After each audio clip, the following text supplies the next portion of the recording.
Philosophy in ancient Greek is love of wisdom.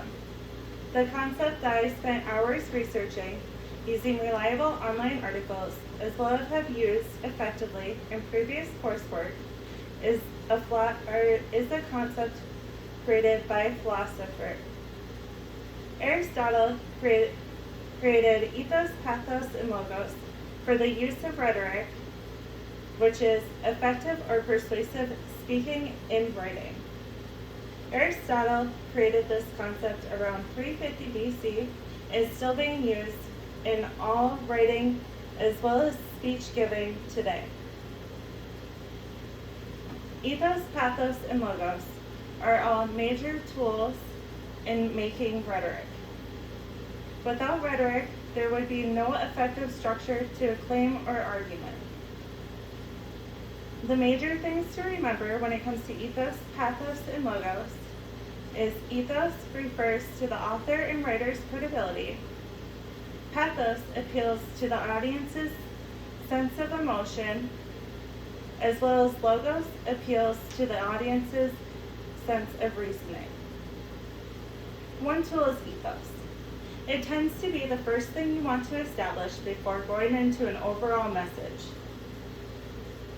When you are using ethos, you want to build on character.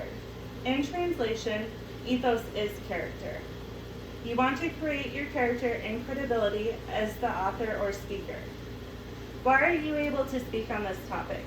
What makes you a reliable source of information? This is what you need to inform the audience before telling them about the information and context of your message. Ethos is used in all types of speech and writing. It can be especially helpful when using informative and persuasive speech. An example of using ethos is the way in the introduction I told you about my research, that I used reliable sources, the time I spent on it, as well as I have effectively conducted it myself. This tells you that I am trustworthy, I am reliable, and that the information I give you will most likely be correct. Ethos and pathos are similar in ways that they both use the audience's judgment. The difference is the way that they use the judgment. Besides knowing what you were talking about, you also had to convince the audience and persuade them to agree with what you were saying. Another tool is pathos. Now, although it's not commonly or extensively used in informative speech or writing, it can be the most effective part in your persuasive writing or speech.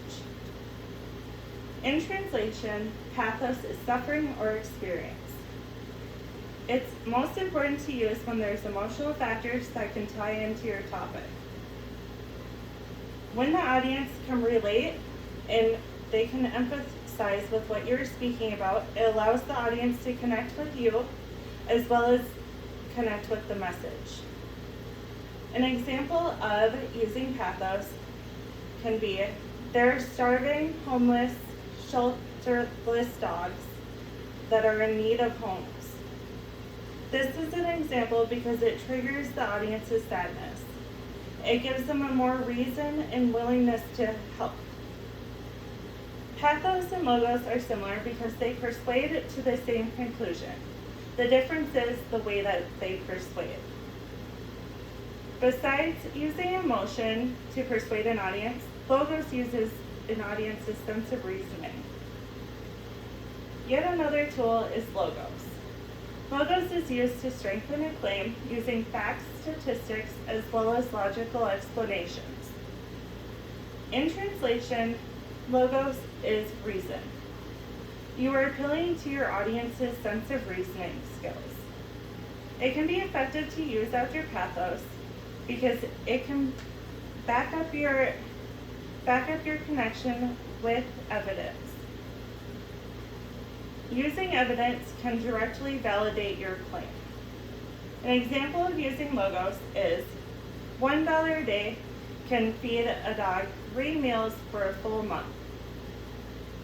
This is an example of logos because it's a factual statement providing you what will provide $1 for the care provided for the dog.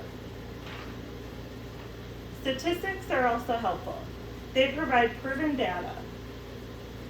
An example would be 25% of dogs are homeless in the US. This is an example of Logos statistics because it gives you an actual proven data number versus if you were to say there are homeless dogs. It helps because it gives you a perspective of the severity of the issue. It's straightforward, unquestionable information.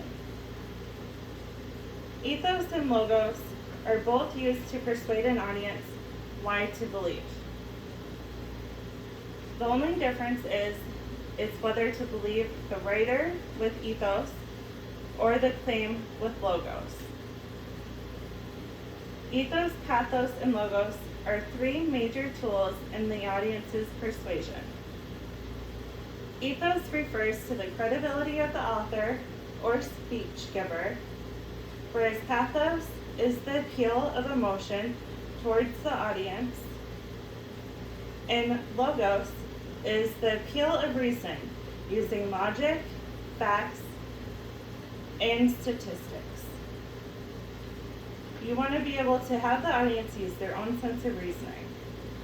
When you use all three of these correctly, with good timing, and in the proper order for your specific topic you are speaking about or writing, you have the best capability of creating an effective argument and able to persuade the audience.